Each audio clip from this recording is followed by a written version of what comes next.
झाल्यानंतर मित्रांनो त्यावेळेस तिथं ते आणखी त्या डॉक्टरकडे जातात, ते तपासणी करतो. डॉक्टर सांगतो की बाबा तुम्हाला त्याच्या आणखी काही टेस्ट करावं लागेल.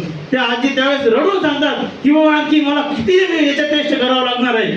तर त्यावेळेस ते डॉक्टर सांगतात बाबा याला ते आजी याला खर्च किती लागणार आहे. त्यावेळेस ते डॉक्टर इतका खर्च सांगतो आणि ते आजी तिथंच चक्कर येऊन पडते आणि बेसूद होऊन जाते. आणि त्यावेळेस तिच्या तोंडावर पाणी मारलं जातं आणि ती बाहेर येते, बेडवर बसली आणि रडते मोठ्या मोठ्या रडत असताना मित्रांनो तिला तिथे एक पेपर दिसतो आणि त्या पेपरवरती हेडलाईन मध्ये लिहिलेलं होतं की बारामती मॅरेथॉन ह्या रेस तिची बघितली ना हेडलाईन. आणि तिनं त्याचं जे बक्षीस होतं त्याच्या समोर लावलेलं ते बक्षीस होतं तिच्या नवऱ्याला ती वाचू शकत होती, एवढं ते बक्षीस होतं. मित्रांनो ती तिथं गेली, त्या ग्राउंडवरती गेले आणि तिथं सर्वांना विनंती करू लागली की बाबा मला ह्या रेसमध्ये भाग घेऊ द्या.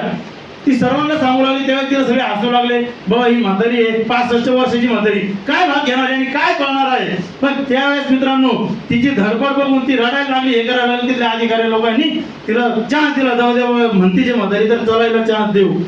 मित्रांनो तिच्या समोर सर्व जे आहे तर यंग मुली होते आणि पूर्ण त्याच्या ड्रेस कोड मध्ये याच्यामध्ये त्यांच्या पायामध्ये शूज वगैरे सगळे होते, सगळे तयार नव्हते, सर्वांची तयारी झाली होती. आणि या 65 वर्षाच्या आजीची कुठली तयारी नव्हती, कधी आयुष्यात कधी पळालेली नव्हती, तिला रेस काय ते पण माहिती नव्हतं. पण मित्रांनो तिला फक्त तिचा नवरा दिसत होता आणि तिच्या नवऱ्याला वाचवायचं होतं तिला.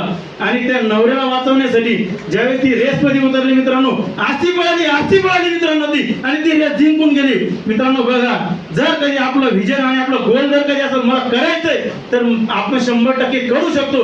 ती 65 वर्षाची म्हातारी जर कधी जिंकू शकते तर आपण का नाही जिंकू शकत.